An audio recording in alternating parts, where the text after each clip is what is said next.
Good day, everyone. If you're new, welcome, and if you've been here, welcome back to my channel, The Mysterious Black Bandit.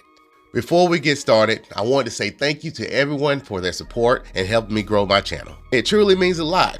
Now, if you don't mind, go ahead and hit that subscribe and like button and turn the notification bell on to receive all new content when I upload. Now, let's jump into this video. I think I'm Big Meech.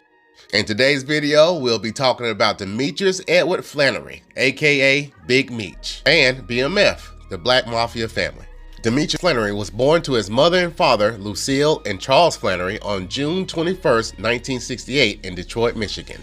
His father Charles was a musician who was known for playing the steel guitar, and it was said that his mother Lucille was pursuing her music career as well. Demetrius also had two younger siblings, his brother Terry and his sister Nicole Flenory. Reports stated that they all lived in a home where both parents were present. Neither did drugs or had a drinking problem. They were just poor. Demetrius stated that they'll be wearing the same clothes for days and shoes that had holes in them. He also stated that they were raised in a church, so they prayed for everything. The food stamps in the wick was late or the electric or gas went out, they prayed for it. Now, Demetrius started off working at a job at McDonald's, but he stated that that wasn't going to cut it. My brother and I had to find a way to make money fast without having to rob or kill anyone. So Demetrius Big Meech Flenory ventured off into the streets while his brother Terry stayed in school to try to stay on the right track, but both of them eventually dropped out of high school and turned to selling drugs. Meech came into contact with a guy named Edward Boyd, who was considered the cocaine plug or the go-to guy at the time. Edward was raised in New York and migrated to Detroit in the 1980s. And he stated after meeting a 15-year-old Meek, he immediately took a liking to him because of his confidence and ego and started working with him. While growing up, Meech and his brother Terry were best friends with a kid named Derek, who went by Meek or D-Meek. He grew up with the Flenory brothers, so when Big Meech found the plug, he asked to join them. These three were known as the 50 Boys. Edward gave them the name because everything they sold was 50 or above, so the name stuck. Meech was the lieutenant that answered to Edward, Terry was the brains and planner, and Meek was the enforcer. It was said that the 50s boys alone made approximately $30,000 a day or more.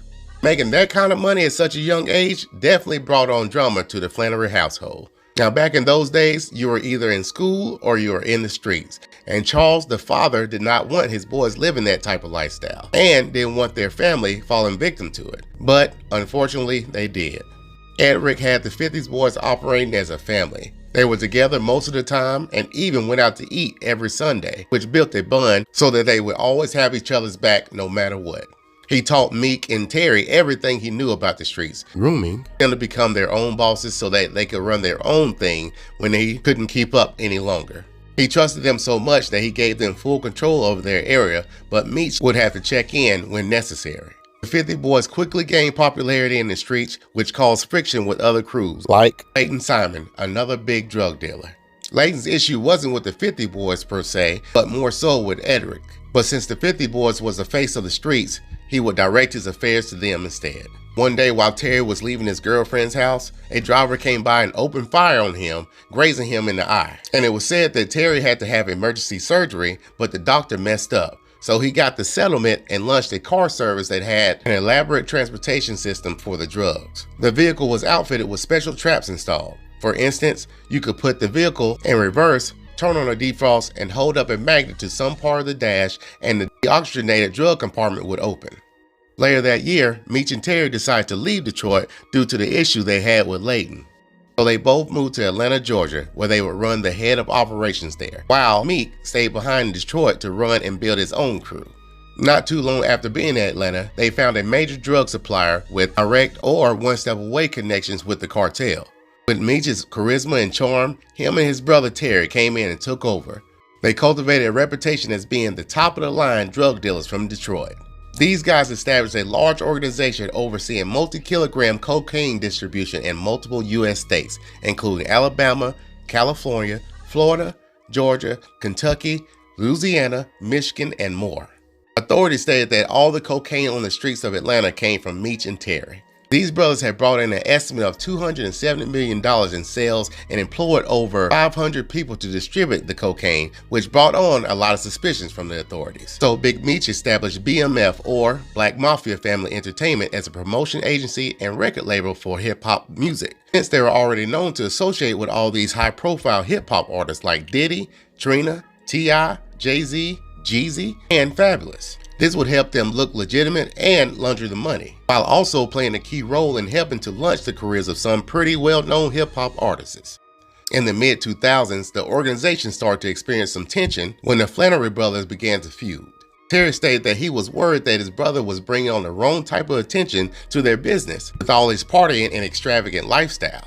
So Terry left and moved to one of his properties he called the White House in Los Angeles to be the head of his own organization. Meanwhile, Big Meech remained at the main distribution center in Atlanta and continued to do his drug business as usual. Now, it was said that Big Meech really had a genuine hope that he could transition out of the drug game into a legitimate hip-hop label, but for him, it was only a matter of timing.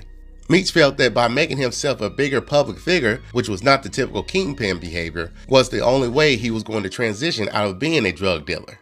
He thought that he had made himself super insulated to the point that he could flaunt his lifestyle a little so that he could gain bigger and better rap artists and he could retire from selling drugs. But that wasn't the case. Big Meech never talked on the phones, so there was nothing on him, but the evidence against his brother piled up strong. They had Terry on wiretap talking about his drug business on the phone. But the feds didn't realize at that time both the brothers had very much split off from each other completely and were operating two different organizations. The government ended up having 900 pages of typed transcripts of wiretap conversations from Terry's phone in a 5-month period. In 2005, the DIA orchestrated a massive drug raid, and both of the brothers and over 100 co-conspirator crime operations came to an end. Big Meech was captured in one of his large homes in a suburban area in Dallas, Texas, where the police found just a small amount of marijuana and a few ecstasy pills. And his brother was captured in St. Louis with a small amount of marijuana and weapons scattered throughout the house. In all, the DEA seized over $3 million in cash and assets, 2.5 kilograms of cocaine, and numerous weapons. Demetrius Big Meech Flenory and Terry Flenory were both charged for conspiracy to distribute 5 kilograms or more of cocaine, possession with intent to distribute more than 500 grams of cocaine, conspiracy to launder monetary instruments, and 2 counts of possession with intent to distribute more than 5 kilograms of cocaine. There were also several allegations of violence that was said to be committed by the Black Mafia family. One in particular was on May 10, 2005, when Henry Pookie Lots Clark was killed by Roderick Gucci Man Davis during an attempted robbery. Pookie Lot and 4 other men allegedly tried to attack and rob Gucci Man in the apartment of a stripper he had met that day. But Gucci Man was armed and managed to shoot Pookie, killing him. This incident occurred during a feud between Gucci Man and the rapper Young Jeezy, a good friend of Big Meech. Gucci Man was later cleared of the murder charges due to the act of self-defense, and his lawyer claimed that the 5 men were ordered by BMF to commit the attack and robbery.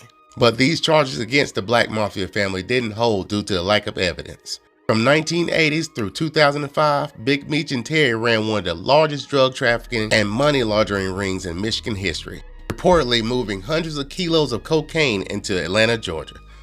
In 2008, both brothers were sentenced to 30 years in prison after their convictions. But on May 5, 2020, Terry was released due to health concerns associated with COVID. It was said that his older brother Big Meech tried to follow suit by trying to be released due to COVID as well, but was denied. Now, certain sources have said that he allegedly has a few years cut from his 30-year sentence and will be released in 2028. Big Meech was one of the biggest cocaine kingpins in America. Him and his brother Terry built a remarkable empire with their brotherly trust and enjoyed a nearly unbreakable loyalty among their workers, which some would say is the mafia way. Okay, family, that will be it for this video. I would like to thank you all for watching. Go ahead and hit that like and subscribe for your boy and spread some love down in the comment section. I will have my next video out by Monday, but until then, stay mysterious, my friends.